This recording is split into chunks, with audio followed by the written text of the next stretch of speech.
absolutely love them. I would love to have a dog, but it's kind of hard with working and stuff. But I'm a huge animal person, so this will be good for me, I think. Oh no. Is that a dachshund?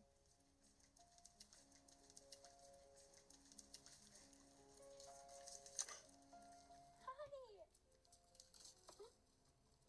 Sorry, I'm not saying anything, I'm just stunned.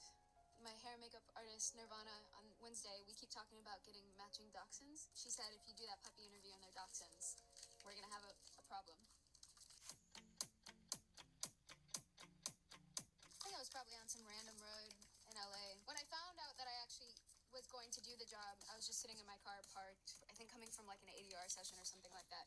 Initially, I found out about Beetlejuice a couple days after Wednesday premiered, and I thought that Tim told me that he wanted to talk to me about season 2 of Wednesday. So I went with all these notes and all these ideas of where the show could go, and then he just plopped the Beetlejuice script in front of me. And I said, oh, okay, cool, that's interesting. And he's like, no pressure, no pressure. And then I got in my car, I drove 5 minutes down the road, parked on the side of the highway, and sat on some rocks and read the entire script and said, I'm probably going to want to do this.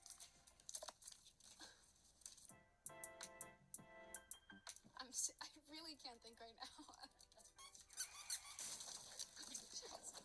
Oh, you're perfect. I really liked the third act climax just because we have a big scene in a church that there was so much going on. We shot it for about 3 weeks. Everybody's in it. It was a lot of fun to shoot, but also going to the underworld for the first time and understanding that we kind of had to walk on a tilt or stand with one knee slightly bent because all the floors in the underworld are bent and curved and it's a bunch of hills. So they would try to shoot our coverage and we all would be standing like this. I have been such a fan of Michael Keaton for such a long time that I think actually seeing him in person, I went inside myself because I weirdly got shy. But he's so sweet. He's so funny. He's so charming, so professional. I feel like I learned so much even by watching him.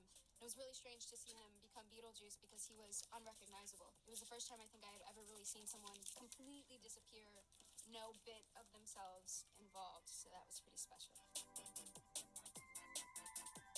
Catherine O'Hara is one of, if not the funniest person I've ever met in my life. That woman could say hello in a funny way. I love getting to shoot with her. And fortunately, a lot of my scenes, Astrid and Dealey are together a lot of the time. And Winona, same thing with Michael, kind of. Such a big admirer of everything that she's done. And she's just such an incredible woman that I was really, my goal on the Beetlejuice set was just to put my head down and do the work and be mindful and respectful of everybody else's process. And Winona was so welcoming and instantly took me in. And I feel really, really lucky to have been able to create such a bond with her on set. I could not look at Catherine O'Hara while we were shooting, and I could not look at Justin Theroux. There was no way that I was going to look at Justin and not crack up. He's absolutely ridiculous in this movie. He was dangerous to shoot with. I think it was the first time that I had ever really broken up, genuinely, because of what he was doing. Every take was completely different, and I just never knew what he was going to do. And his character is disgusting in the best way. While we were filming, I just had to keep reminding myself that I was working as well, because I just wanted to watch.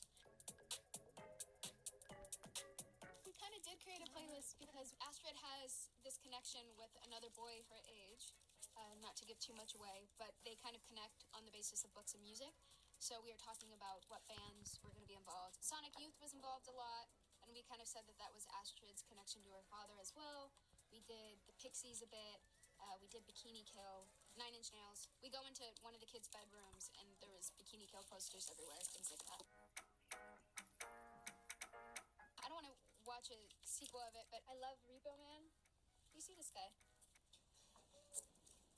Go on. Repo Man with Harry Dean Stanton. I just think that's such a fun, underrated sci-fi movie. I think that would be a great thing to watch.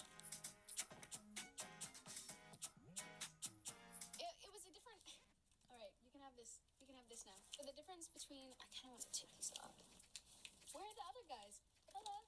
I threw that at your head. I'm so sorry. Wednesday, we were just getting to know each other, and Tim's a pretty introverted guy. So on Wednesday, we were just trying to get to know each other a bit. And then on Beetlejuice, I think because he was working with so many of his old friends, and he was revisiting a set and a character that he really loved, he seemed a lot more playful, and I think it actually helped our relationship a lot.